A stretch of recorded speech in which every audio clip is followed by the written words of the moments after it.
बिस्मिल्लाहिर्रहमानिर्रहीम अस्सलाम वालेकुम। आज के बाद जब भी आप पाकिस्तान की एयरफोर्स को, पाकिस्तान की आईएसआई को और पाकिस्तान की आर्मी की तारीफ करें तो साथ चाइना की आर्मी की, उनकी हुकूमत की, उनकी इस्टेब्लिशमेंट की तारीफ भी ज़रूर करें। उसकी रीज़न ये है कि जो अब सूरत हाल चाइना पैदा करने जा रहा है इंडिया के लिए, वो इतनी ख़तरनाक है कि शायद पाकिस्तान और इंडिया के बनने से लेकर आज तक इंडिया के लिए कभी भी ऐसी सूरत हाल पेश नहीं आई होगी।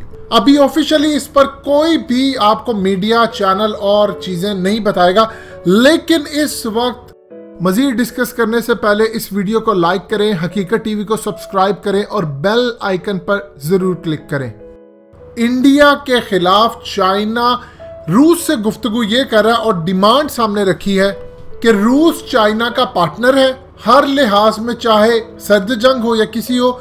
तो रूस एक तो इंडिया को हथियार नहीं बेचेगा और दूसरा जो रूस S-400 से लेकर दूसरे तैयारे जितनी भी डील की है इंडिया के साथ, उसमें मेक श्योर करे कि इंडिया S-400 और दूसरी तीसरी चीज़ें चाइना के खिलाफ इस्तेमाल नहीं करेगा और ना पाकिस्तान के खिलाफ इस्तेमाल करेगा, स्पेशली उन जगहों के ऊपर जहां पर चाइना का सी पैक, चाइना की इन्वेस्टमेंट, चाइना का मफाद पाकिस्तान के साथ जुड़ा है, वहां पर किसी सूरत रूस के भेजे हुए हथियार इस्तेमाल नहीं करेगा।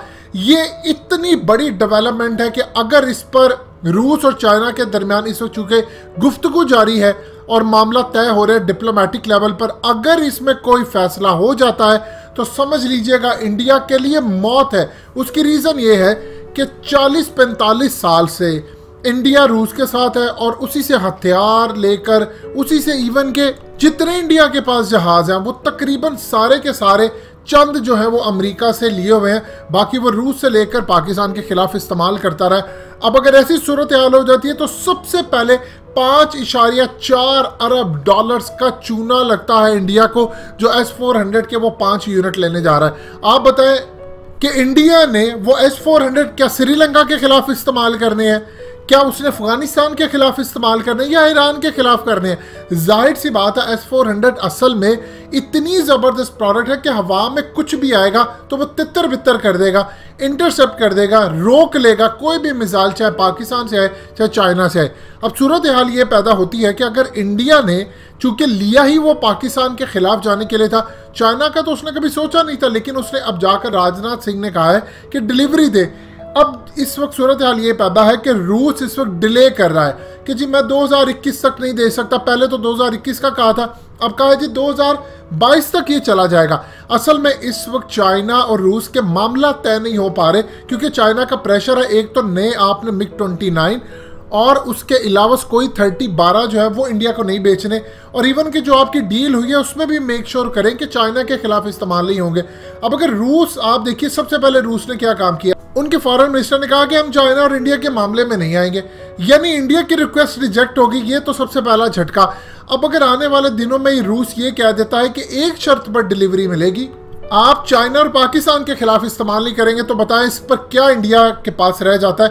उसे फिर किसके खिलाफ इस्तेमाल करें? उसके पास फिर लास्ट ऑप्शन जो बचेगा वो ये बचेगा कि वो थार्ड ले और उसके अलावा वो पैट्रियोटिक ले, यानी वो इसराइल से एंटी बैलिस्टिक मिसाइल सिस्टम ले और वो अमेरिका से ले, क्योंकि उससे लेने के बाद वो चाइना और पाकिस्तान के खिलाफ इस्तेमाल करने में आज़ाद होगा। देखिए पाकिस्तान का इस वक्त अमेरिका के साथ क्या मुआहदा है। F-16 हम इंडिया के अंदर घुसकर इस्तेमाल नहीं कर सकते। ये समझ लीजिए एक जनरल सा मुआहदा होता है कि जब भी आप खरीदते हैं, लेकिन जब जंग होती है तो फिर कोई नहीं मुआहदे देखता, फिर आप घुसकर मार जाते हैं, फिर देखते हैं बाद में जब इंक्वायरियां बनेंगी, जब होगा मामला।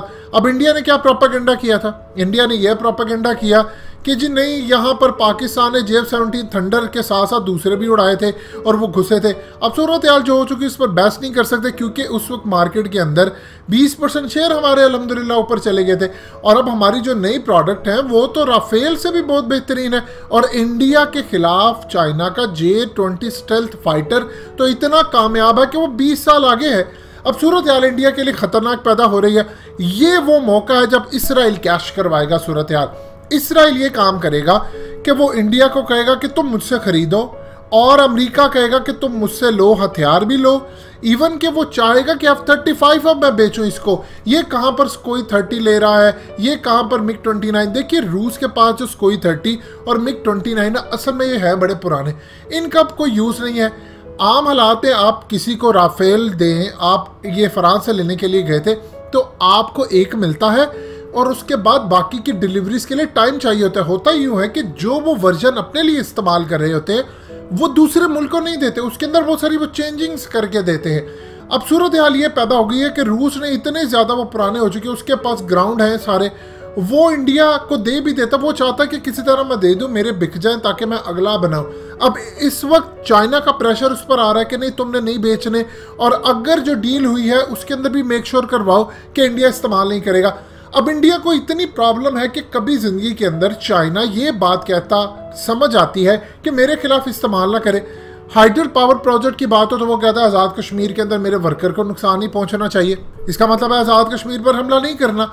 यानी इंडिया के लिए हर तरफ से मौत ही मौत है कि अब पाकिस्तान के मामलात के अंदर चीन हर जगह आता है, क्योंकि पाकिस्तान ने इतने प्रोजेक्ट चाइना को दे दिए हैं, इतने ज़्यादा प्रोजेक्ट दे दिए हैं कि अब चाइना को अपने वर्कर्स की हिफाजत के लिए पाकिस्तान की आर्मी के साथ मिलकर काम करना पड़ता है। अब इंडिया को ये समझ नहीं आ रहा, एग्रीमेंट अगर हो जाता है, अगर रूस कह देता है ये मामलात के अंदर चाइना की बात मानकर, तो आप समझ लीजिए फिर अल्लाह पाक इंडिया को ऐसा बुरी तरह बर्बाद करेगा, इतनी बुरी तरह बर्बाद करेगा कि शायद तारीख में इसकी मिसाल भी ना मिले कभी। दोस्तों हकीकत टीवी को सब्सक्राइब करना मत भूलिए, वीडियो को लाइक करें, शेयर करें और कमेंट सेक्शन में अपनी राय का इजहार जरूर करें।